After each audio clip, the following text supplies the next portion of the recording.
우리가 이사를 하거나 소포를 붙일 때 무슨 유리그릇 같은 거 그런 거를 붙이면 상자를 이렇게 해가지고 깨어지기 쉬운 거라고 주위에서 다루라고 뭔가를 붙이죠. 표시를 하죠. 미국에는 그 빨간 딱지 같은 게 있거든요. 프라자일 해가지고 이런 거를 이렇게 딱 붙입니다. 그러면 주의 깊게 다루라고, handle with care, 조심스럽게 잘 다루라고 이렇게 붙여주죠. 근데 요즘 가정을 보면 이런 스티커를 붙여야 되겠다는 생각이 많이 듭니다. 왜냐하면 가정이 너무 깨어지기가 쉽기 때문입니다. 현대 가정은 특별히 더 그런 것 같습니다. 수많은 가정이 부부간의 싸움이나 또는 외도나 가정 폭력이나 아니면 자녀 문제나 경제적인 문제나 기타 여러 외부적인 요인이나 마음의 병 등으로 깨어지고 붕괴되고 있습니다. 예전에는 그래도 좀 이게 내구성이 있었던 것 같은데 지금은 더 쉽게 깨어집니다. 그러므로 우리는 가정을 조심스럽게 다루어야 합니다. 그렇지 않으면 우리의 가정은 깨어지고 붕괴될 가능성이 큽니다. 오늘 우리는 슬기로운 가정생활 세 번째 그리고 마지막 시간에 가정의 깨어짐을 막기 위해서 우리가 어떻게 해야 하는지를 한번 생각해 보기를 원합니다. 그러기 위해서 우리는 사무엘상 2장 그리고 4장에 있는 그 한 붕괴된 가정의 모습을 보면서 교훈을 받을 것입니다.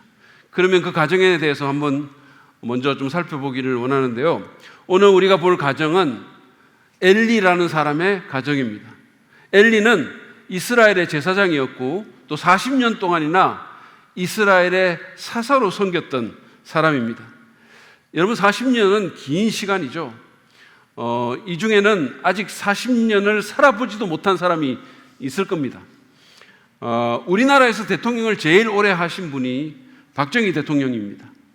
제가 어릴 때는 늘 그분이 대통령이었기 때문에 그냥 왜 요즘 조미료 하면 미원 하면 조미료고 조미료 하면 미원인 것처럼 그냥 대통령이면 그 당시에는 그냥 박정희였었어요. 다른 대통령을 상상할 수가 없을 정도였습니다. 그런데 재임 기간이 16년밖에 안 됩니다, 사실은. 근데 이분은 그 2배도 넘는 40년 동안 이스라엘의 최고 지도자로 있었습니다. 직업적으로 보면 상당히 성공한 삶을 살았다고 할 수가 있겠습니다. 그런데 그의 가정적인 삶은 그렇지가 않았습니다. 그에게는 홈니와 비나하스라는 두 아들이 있었는데 사무엘서 저자는 사무엘상 2장 12절에서 그 아들들을 이렇게 묘사합니다. 엘리의 아들들은 행실이 나빴다. 그들은 주님을 무시하였다. 이 아들들은 도덕적으로 불량했고 실질적으로 영적으로도 실질적인 무신론자였었습니다. 불신자였었어요. 하나님을 두려워하는 게 없었고 하나님을 무시하고 살았습니다. 이 둘은 제사장의 아들이기 때문에 오늘날로 치면 목사의 자녀 또는 선교사의 자녀와 같죠. 소위 MK, PK. PK는 Pastor's Kid고 MK는 Missionaries Kid라 그래가지고 MK나 PK라 그러거든요. 근데 오늘날 이런 PK나 MK들 중에도 문제가 있는 자녀들이 적지가 않습니다. 왜 그럴까요? 한 가지 학설은 목사 자녀가 나쁘게 되는 것은 교회에 와서 집사 자녀하고 어울리기 때문입니다. 라는 학설이 있어요. 집사님들 중에 인상 쓰고 있는 분들이 있는데 그냥 푸세요. 이거 그냥 목회자들이 스트레스 풀려고 그냥 농담이니까.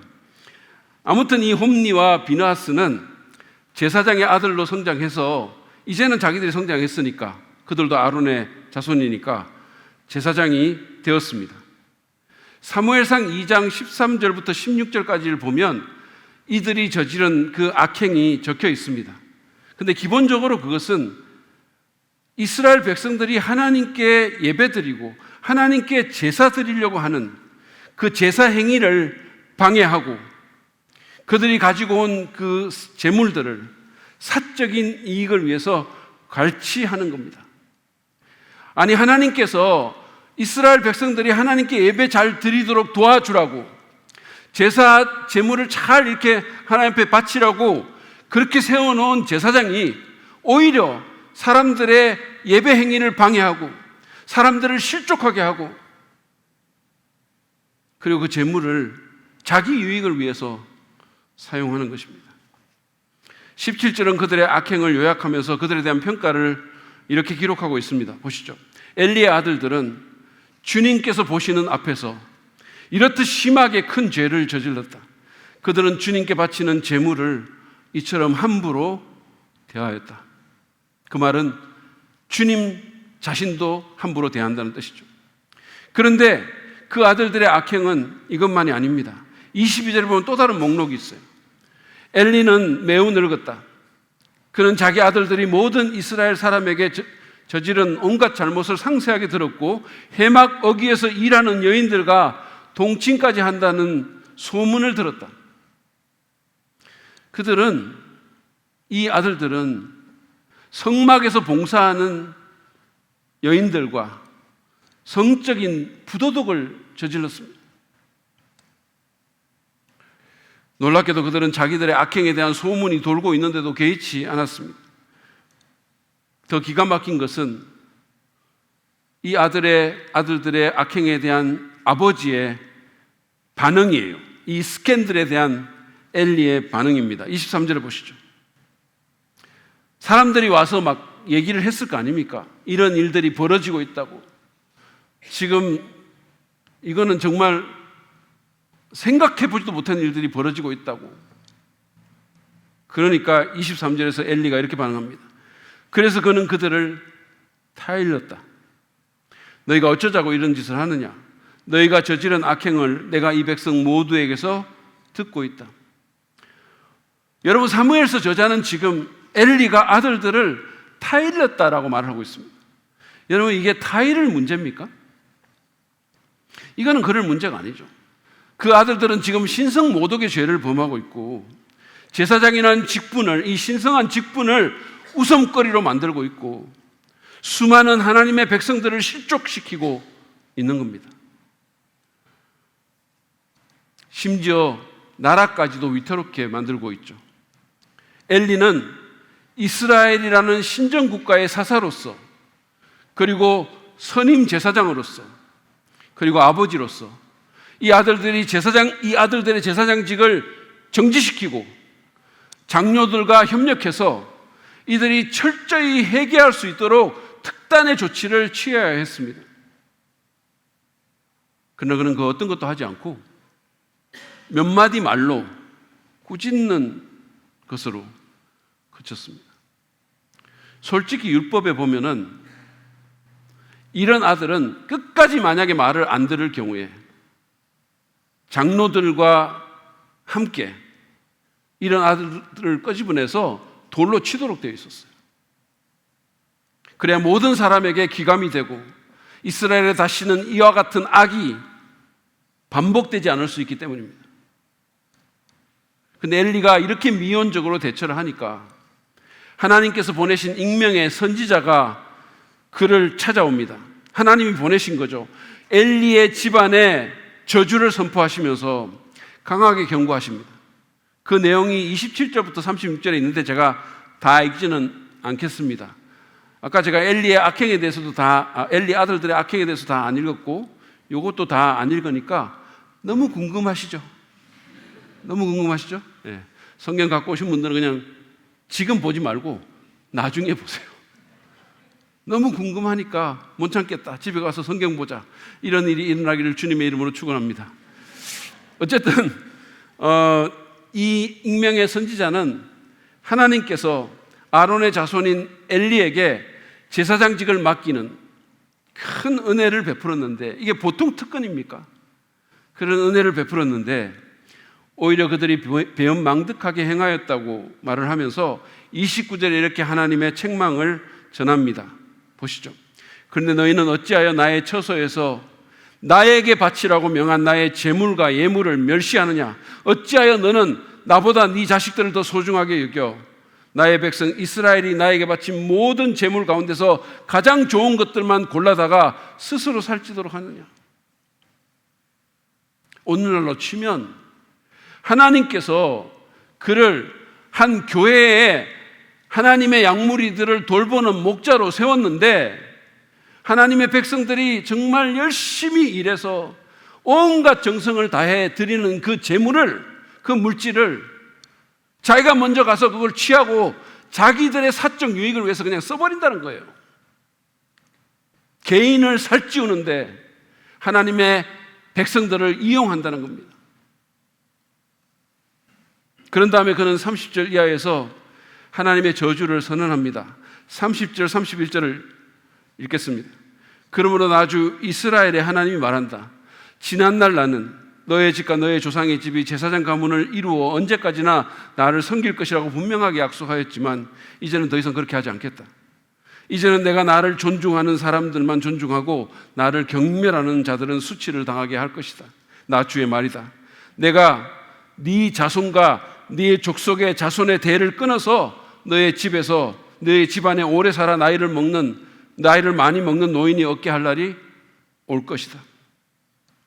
이어서 그는 34절에 홈리와 비나스에 대한 심판도 선포합니다. 내 두 아들 홈리와 비나스도 한날에 죽을 것이며 이것은 내가 말한 모든 것이 반드시 이루어진다는 표징이 될 것이다.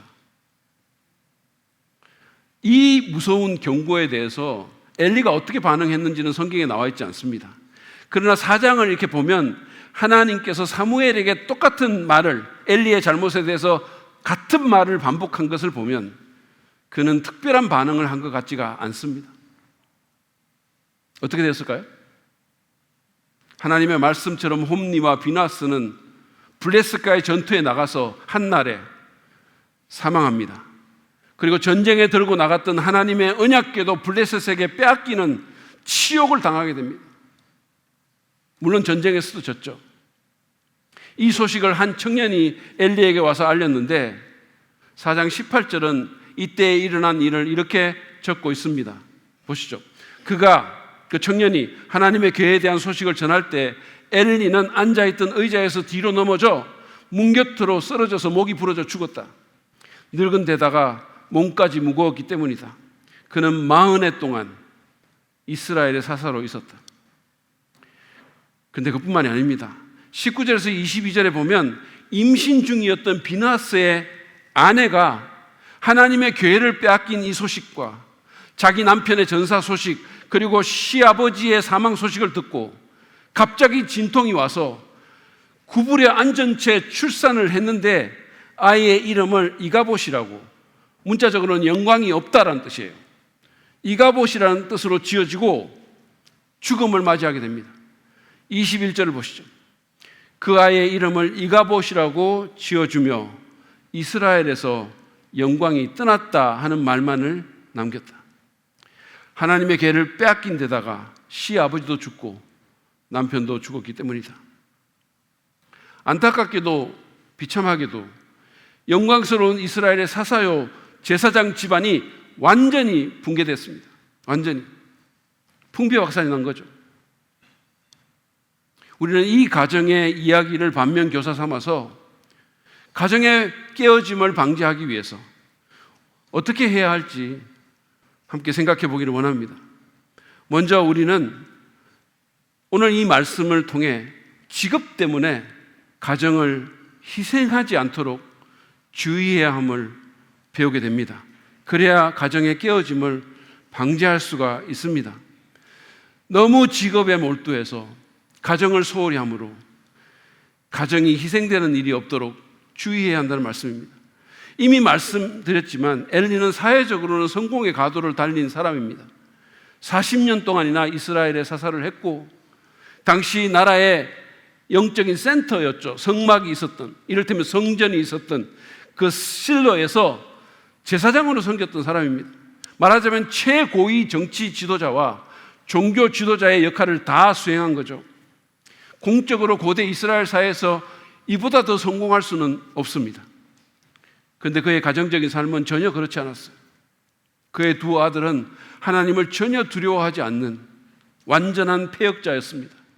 하나님을 무시하고 하나님이 없는 것처럼 살고, 비록 직업은 제사장이었지만 교회는 나갔지만 그의 마음속에, 머릿속에는 하나님이라는 게 없었어요. 신경 안 썼어요. 전혀 없는 것과 같았어요.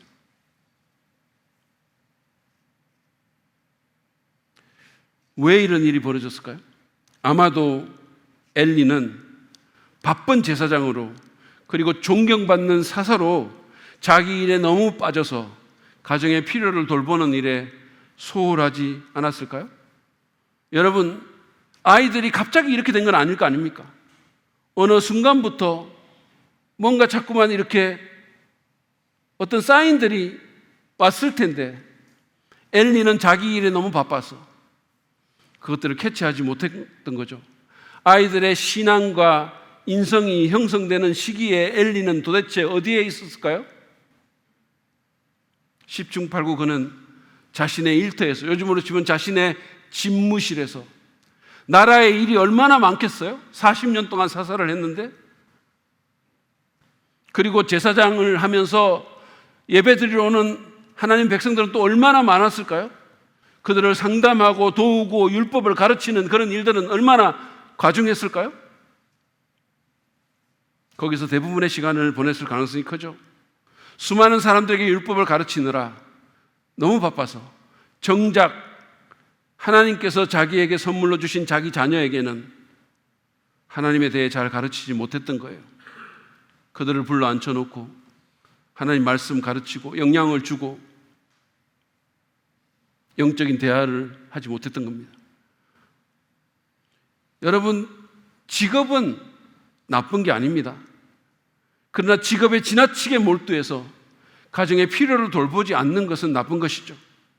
특별히 어린 자녀는 부모의 현장 양육을 무엇보다 필요로 합니다. 분별력이 있는 부모는 아이가 냉소적인 태도나 기만의 말과 행동 또는 반항심 등을 드러내기 시작할 때 함께 있음으로써 그런 것들을 포착할 수 있을 것이고 상황에 따라 적절하게 이런 문제들을 다룰 수 있게 될 것입니다. 저는 제 아내가 무엇보다도 우리 아이들과 많은 시간을 보내준 게 너무 감사해요. 특별히 아이들이 클 때, 어릴 때 아이들이 답답할 만큼 아이들과 같이 많이 있었어요. 한 번도 학원 보낸 적이 없습니다. 우리 집사람이 다 가르쳤어요. 그래서 정말 감사합니다. 근데 한 번은 이런 일이 있었어요. 우리 플리피가 어릴 때 무슨 일로 엄마에게 야단을 맞는 일이 있었어요. 같이 있다 보면 뭐 모든 게 다 잘 보이잖아요. 그래서 야단을 맞았어요. 그래서 아이가 훈계를 들은 후에 거실로 가면서 거실에 이렇게 상이 테이블이 하나 놓여 있었는데 이렇게 안전뱅이 테이블이 놓여 있었는데 그거를 발로 이렇게 툭 쳤어요. 훈계 받고 가면서. 그거를 놓칠 저희 집사람이 아니잖아요. 불꽃 같은 눈으로 캐치를 했죠. 너 지금 무슨 짓 했어? 그거 왜 찬 거야? 이렇게 물었어요. 그랬더니 우리 플리피가 상이 삐뚤게 놓여 있어서 바르게 하려고 그랬다는 거예요. 여러분, 이 창의성과 순발력을 보십시오. 누구를 닮아서 이렇게 창의적으로 거짓말을 하는지 모르겠어요. 근데 제가 놀란 건 뭐냐 하면 계속해서 그 거짓말을 사실로 우기고 있는 거예요. 계속 그걸 주장했어요. 자기가 바르게 만들려고 발로 건드렸다고. 제 아내는 당시에 그 아이에게 형성되는 반항심과 속임수 등을 그 아이와 함께 함으로써 그 자리에서 볼 수 있었고 그것을 다룰 수가 있게 되었던 것입니다. 요즘은 엄마 아빠가 맞벌이 부부를 하는 그런 사람들이 엄청 많죠. 여러분, 제가 이거를 비판하거나 이거에 대해서 뭐 잘못됐다고 얘기하려고 하는 게 아닙니다. 뭐 사실은 어떻게 보면 일 안 하고 집에 있다고 다 가정을 잘 돌본다는 보장도 없죠. 근데 한 가지 분명한 게 있어요. 그것은 그렇게 함으로써 두 사람이 다 가정의 필요에 시간을 내기가 쉽지 않은 상황 가운데로 내몰린다는 거예요. 더구나 자아 실현을 최고의 가치로 하는 이 세속 문화의 영향으로 결혼한 사람들도 가정이나 가족의 필요보다는 자기 커리어나 자기 개발에 열중하는 경향이 너무 큰 거예요. 이것도 오해하지는 마세요. 저는 결혼한 사람들이 자기 개발 안 해야 된다, 자기 커리어 돌보지 않아도 된다, 이런 말을 하는 게 아닙니다. 문제는 그게 최고의 가치가 된 거예요. 결혼을 했는데, 가정을 꾸렸는데 개인의 커리어나 개인의 어떤 개발이 최고의 가치가 돼버린 겁니다. 그러면 어떻게 되겠어요? 가정이 걸림돌이 되는 거죠. 그 주장, 내 커리어를 지금 형성하는데, 내 개발하는데 아이가 자꾸만 방해가 되고 가정이 걸림돌이 되는 거죠. 거기다가 한 푼이라도 더 벌어야 더 잘 살게 된다는 이 물질주의의 거짓말, 그 유혹도 우리를 직업적인 일에 몰두하게 만드는 거죠. 우리 가치가 잘 사는 게 한 푼이라도 더 벌어서 돈이 한 푼이라도 더 많아야 잘 산다고 생각하면 거기에 몰두하겠죠. 왜냐하면 잘 살고 싶으니까. 만약에 부부가 이런저런 이유로 직업을 가정보다 앞에 놓고 가정을 소홀히 한다면 언젠가 그 뼈아픈 대가를 치를 가능성이 아주 큽니다. 가정에 필요 있잖아요. 이를테면 자녀 양육이라든지 또는 가족 간의 관계 개발 같은 것은 매우 중요한 일이에요. 우리 인생의 행불행을 좌우하는 일이고 하나님께서 우리에게 맡기신 가장 중요한 미션을 이루는 일이기도 해요. 가족들에게는. 그런데 그렇게 중요하지만 종종 긴급한 일로 여겨지지는 않아요.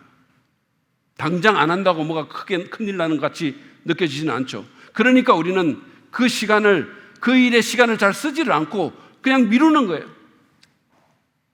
다음에 시간 나면 집안일에 신경 쓸 거야. 시간이 있으면 자식도 돌아보고 배우자 시간도 보내고, 그리고는 근거 없는 낙관론으로 자기들을 위로합니다. 아이 다 잘 될 거야. 요즘 다 그런데 특별한 일이 있겠어? 그러면서 어떡합니까? 가정을 소홀히 하고 긴급한 것에 행포에 휘둘리는 거예요. 그러면 오늘 우리는 오늘 본문의 엘리가 그랬던 것처럼 어느 날 매우 당황스러운 상황에 처해질 가능성이 상당히 큽니다. 여러분, 우선순위를 분명히 하십시오. 여러분이 일을 하든 일을 하지 않든 상관없고 우선순위를 분명히 하시기 바랍니다. 컴패션의 대표인 서정인 목사님은 아이들이 어렸을 때, 특별히 어렸을 때는 이 부모의 손이 많이 가잖아요. 주의가 많이 요구되잖아요. 그러니까 아이들이 어렸을 때 컴패션 대표와 아이들 아빠 사이에 하나를 선택해야 된다면 자기는 주저없이 아빠를 선택하겠다고 얘기를 했어요. 여러분, 컴패션 대표라는 자리가 어떤 자리입니까? 이게. 근데 왜 그렇게 했냐면 컴패션 대표는 다른 사람이 할 수 있지만 아이들 아빠는 자기만이 할 수 있기 때문이라고 얘기를 했어요. 그렇습니다. 가정이 직업보다 더 우선임을 분명히 해야 됩니다. 그리고 실제로 가정을 위해서 시간을 내야 되는 거예요. 어떻게든 피곤하겠죠, 힘들겠죠, 짜증나죠, 어떨 때는. 그래도 시간을 내야 됩니다. 왜냐하면 중요하니까. 자녀뿐만 아니라 배우자와도 시간을 보내고 관계 개발을 위해서 의도적으로 노력해야 됩니다. 가만히 있으면 좋아지는 거 아무것도 없어요. 관계는 놔두면 그냥 안 좋아지는 거예요. 시간이 갈수록. 의도적으로 노력해야 됩니다. 특별히 가정 예배나 영적 대화 등을 통해서 서로의 믿음을 세워야 돼요. 그래야 가정의 깨어짐을 막을 수가 있는 것입니다. 두 번째로 우리는 오늘 말씀을 통해서 다른 사람의 경고를 심각하게 받아들여야 함을 배우게 됩니다. 그래야 깨어짐을 방지할 수 있습니다. 엘리는 자기 아들에 대한 경고를 그렇게 심각하게 받지 않았어요. 2장 22절에 보면 그는 자기 아들들이 하는 모든 비행을 상세하게 들었다라고 말을 했습니다. 누군가가 그에게 와서 그런 얘기를 해준 거예요. 엘리를 사랑하고 엘리의 가정을 케어하는 어떤 사람이 또는 사람들이 염려가 가득한 표정으로 그에게 와서 말했을 것입니다. 그들이 그냥 홈리와 비누아스의 비행에 대해서만 얘기했을까요? 목록 쫙 나열하던 첫째, 재물 갈취, 둘째, 무슨 성 스캔들 이러고 갔을까요? 아닙니다. 그렇게 두면 안 될 것 같다고, 이거 지금 심각하다고, 뭘 좀 해야 될 것 같다고 그렇게 조언하면서 경고하지 않았을까요? 그랬을 겁니다. 그런데 엘리는 그 경고를 심각하게 받지 않았고 그냥 타일렀다 그랬어요. 그리고 그 이후에 선지자가, 하나님 보내신 선지자가 와서 하나님께로부터 받은 무시무시한 경고를 했음에도 불구하고 그때도 마찬가지였던 것 같아요. 그가 그 경고를 심각하게 여기고 우리가 구약 성경에서 종종 볼 수 있는 것처럼 옷을 찢고 죄를 뿌리고 죄 가운데 앉아 금식하고 회개했다면, 그리고 그 자녀들에 대해서 특단의 조치를 취했다면 상황은 달라질 수 있지 않았을까요? 저는 그랬을 거라고 생각합니다. 요나의 니느웨 사건을 보면 동일하게 요나가 니느웨에 대한 심판을 선포했지만 니느웨 왕부터 시작해서 모든 사람이 옷을 찢고 죄를 뒤집어 쓰고 회개했을 때 하나님께서 그 마음을 바꾸셨어요. 그런데 엘리는 그 경고의 말들을 심각하게 받지 않았습니다. 그래서 우리가 예상하는 그런 어떤 일도 하지 않았던 거죠. 여러분, 하나님은 우리에게 다양한 방식으로 진실을 보여주시고 여러 가지 채널을 통해서 우리와 소통을 하시는데 종종 다른 사람을 통해서 우리에게 말씀하십니다. 많은 사람들은 하나님이 직접 뭔가 이렇게 얘기해 주시기를 원해요. 뭔가 이런 거 있잖아요. 갑자기 하나님이 막 하늘에서 나타나서, 이를테면 라이언킹 그 디즈니 영화 나오는 거 보면 무파사가 하늘에서 나타나서 아기 사자, 아기는 아니죠. 하여튼 어쨌든 아들 사자 심바에게 하늘에서 심바 You are king 이런 것처럼 이렇게 말하기를 원하는 거예요. 너무 괜찮지 않습니까 이거?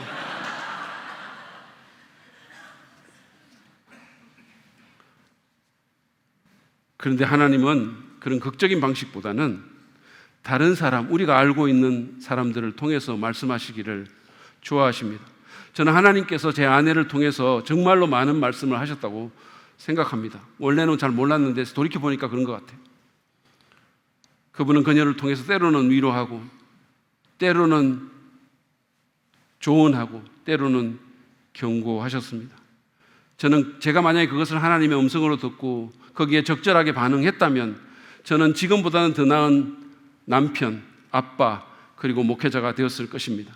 문제는 저의 교만과 두려움과 완고함과 둔감함으로 그게 하나님께로부터 온 메시지인지를 잘 분별하지 못했다는 데 있는 거예요. 그 순간에는 하나님이 제 아내를 통해서 말씀하시는데 어리석은 여자 같으니라고 이렇게 받아들이는 거죠. 이를테면 지금도 사실은 제 아내가 저한테 여보 설교 좀 짧게 끝내세요. 교인들 힘들어요. 그리고 짧으면 더 좋아진다니까?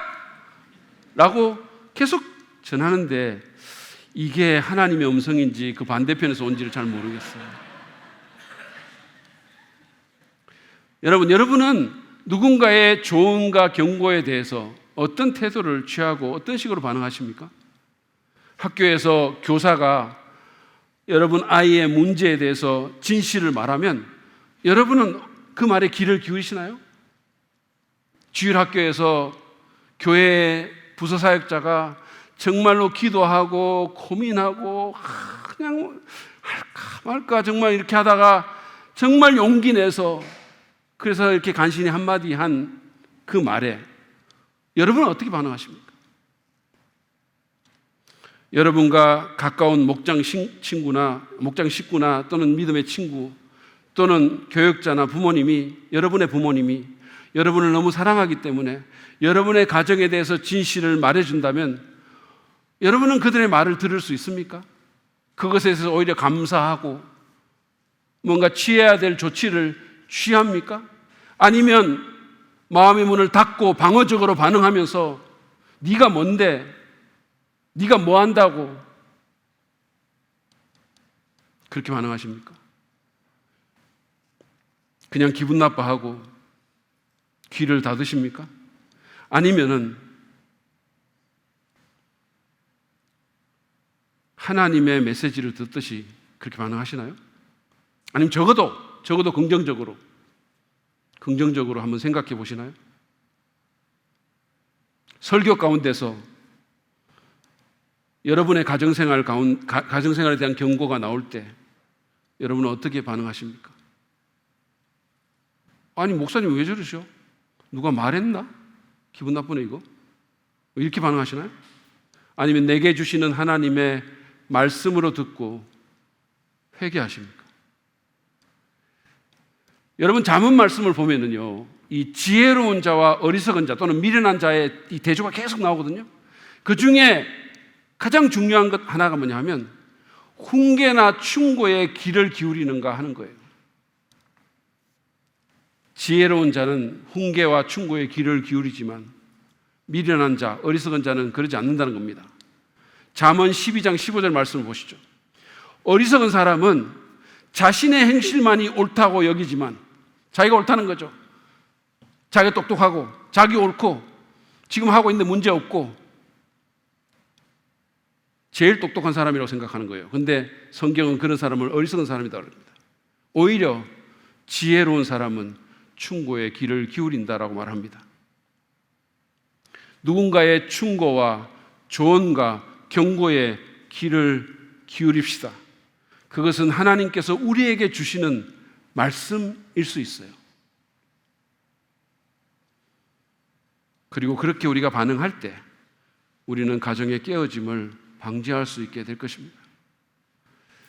마지막으로 우리는 하나님을 가장 소중하게 여겨야 함을 오늘 본문의 얘기를 통해서 또한 배우게 됩니다. 엘리는 평생 하나님을 섬겼던 제사장이었는데 아이러니하게도 그에게 가장 소중한 것은 하나님이 아니었어요. 하나님은 그에게 사무엘상 2장 29절에서 이렇게 말합니다. 어찌하여 너는 나보다 네 자식들을 더 소중하게 여기냐? 책망이죠. 혼란이죠. 그것은 그가 자기 자식들의 신성 모독과 타락상을 알면서도 그들을 하나님의 말씀에 따라 징계하지 않았기 때문입니다. 하나님의 예배가 방해되고 있는 엄청난 일이 지금 자행되고 있는데도 아무것도 안 했다는 거예요. 오히려 동조했죠. 묵인하고. 성경을 보면 그는 자기 자식들이 백성들의 예배를 방해하고 빙땅 친 제문의 고기를 같이 먹고 스스로를 살찌운 것으로 보입니다. 여기 나온 익명의 선지자는 엘리에게 어찌해서 너희는 이라고 말했어요. 어찌해서 너희는 나의 제물과 예물을 멸시하느냐 그랬어요. 그래서 홈리와 비나스뿐만 아니라 엘리까지 그 망령된 행동에 포함시켰어요. 몰랐겠어요? 사실은 다 알았겠죠. 그 고기가 어디서 난 건지, 그 자동차가 어디서 난 건지 몰랐겠어요? 그렇게 함으로써 그와 그 가족은 하나님을 존중하기보다는 경멸하는 가족이 된 것입니다. 40년 동안 하나님 섬기는데도. 그리고 그것이 그 가족을 위기로 빠뜨렸어요. 여러분의 가정은 하나님을 귀하게 여기십니까? 얼마나 귀하게 여기세요? 하나님을 예배하고 높이는 것이 여러분 가정의 최우선순위라고 그렇게 말할 수 있을까요? 내가 그리스도인인데, 예수님의 피로 구속받은 사람인데, 그런 사람들이 모여있는 가정인데, 근데 그 가정에서 그 하나님을 영화롭게 하는 것이 우리 가정의 최우선순위다라고 말할 수 있을까요? 요즘은 어떤지 잘 모르겠는데 예전에는 이 믿는 사람들 집에 이런 액자가 걸려있는 집이 꽤 있었습니다. 한번 보여주세요. 이런 겁니다. 이거 혹시 보셨어요? 여기 보면 그리스도는 이 집의 주인이시오, 식사 때마다 보이지 않는 손님이시오, 모든 대화에 말없이 듣는 이시라. 여러분 이런 액자 달아본 적 있으세요? 교회에서 선물로도 이렇게 주고 이렇게 신방 가면 주고 이랬거든요. 예전에 없으세요? 저는 없어요. 저는 그림도 그렇지만 말이 좀 무서웠기 때문입니다. 여기 보면 모든 대화에 듣는 분이래요. 말없이 듣는데요. 어무시 무서웠어요. 근데 당시 이 액자가 유행할 때 이 사진에서 예수님이 분명히 보여야 된 영적이라고 또 이런 말도 돌기도 했었어요. 이게 사실은 눈 사진인데 이거 다시 한번 보여주세요. 예, 이거 딱 보자마자 예수님 딱 보여야 된다는 거예요. 예수님이 선명하게 딱 보이면 영적이다 뭐 이런 말도 들기도 했어요. 여러분 보이세요? 이게 눈 사진이랍니다. 눈 사진. 믿든지 말든지. 근데 뭐 여기서 예수님이 보이든지 아니면 조지 해리슨이 보이든지 그거는 사실은 중요하지 않고 여기서 중요한 것은 그 첫 번째 문장이에요. 그리스도는 이 집의 주인이시오. 저는 여기서 이게 제일 중요하다고 생각합니다. 그리스도는 이 집의 주인이시오. 예수님은 과연 여러분 가정의 주인이 맞습니까? 그분의 선하신 뜻과 진리의 말씀이 여러분의 가정을 움직이십니까? 가정 안에서 여러분의 관계적인 삶과 재정적인 삶, 여가 생활, 자녀들을 위한 여러 선택들이 하나님 말씀의 원리를 따르고 있습니까? 여러분의 경력이나 직업이나 사업 또는 돈이나 안락 또는 여러분의 자녀가 하나님보다 더 중요해지지는 않았습니까? 그것들이 우상이 되지는 않았나요? 탁월한 설교자인 스티브 매튜스는 아브라함이 이삭을 바치려 했던 창세기 22장을 설교하면서 오늘날 많은 크리스천 부모들이 하나님을 예배하기보다는 자식을 예배한다라고 꼬집었습니다. 자식을 위한다는 명목으로 자식에게 좋다고 자식의 요구가 있다고 해서 주일에 자녀들을 캠프장으로 경연장으로 무슨 영어 캠프로 학원으로 시합장으로 보냄으로써 오히려 자녀들을 위기에 빠뜨린다는 거예요. 그렇습니다. 여러분, 하나님이 아니라 자녀를 예배하는 것은 그 자녀를 오히려 어렵게 만드는 거예요. 그 시간에 그 자녀가 좀 더 많이 배울지는 모르겠지만 영어 수학을 그 시간에 그 자녀가 그 시간에 뭔가를 경연대에서 입상을 할지는 모르겠지만 오히려 그것이 아이를 위기에 빠뜨리는 길이라는 겁니다. 그렇습니다. 하나님이 아닌 자녀를 섬기고 예배하는 것은 오히려 자녀를 어렵게 만드는 일입니다. 아브라함이 그랬던 것처럼 자녀가 아니라 하나님을 예배해야 됩니다. 비록 순간적으로 볼 때, 단기적으로 볼 때 자녀에게 좀 희생이 되는 것 같고 오히려 우리 이렇게 키우면 좀 손해되는 것 같다 이렇게 생각될지라 하더라도 하나님을 예배하는데 필요하다면 오히려 그것이 자녀에게 플러스가 된다는 거예요. 자녀가 아니라 하나님을 예배하는 것이 부모인 우리가 자녀에게 줄 수 있는 최고의 선물이라는 것입니다. 그러므로 그렇게 하시기 바랍니다. 가정의 우상을 제거하고 하나님을 하나님으로 예배하십시오. 여러분, 아브라함의 손자 중에 야곱이라는 사람이 있거든요. 이 사람은 이스라엘 12지파의 조상입니다. 바단 아람에 가가지고 거기서 결혼을 하고 그래서 큰 가족을 이루죠. 그리고 고향으로 돌아갑니다. 가면은 제일 먼저 해야 될 일이 뭐냐면 베델이라는 곳에 가서 하나님한테 서원했으니까 거기 가서 하나님께 제단 쌓고 하나님께서 그 모든 세월 동안 자기를 지켜주고 인도하셨음을 인정해야 되는데 중간에 세겜이라는 곳에 머물게 됩니다. 그곳의 매력에 빠져서 세상에 빠진 것처럼 세겜의 매력에 빠져서 그곳에서 머물다가 자기 딸이 그곳 지도자에게 강간을 당하고 자기 아들들이 이것을 복수한다고 야비한 방법으로 살육극을 벌여가지고 온 집안에 피범벅이 되고 살인자 가족이 됩니다.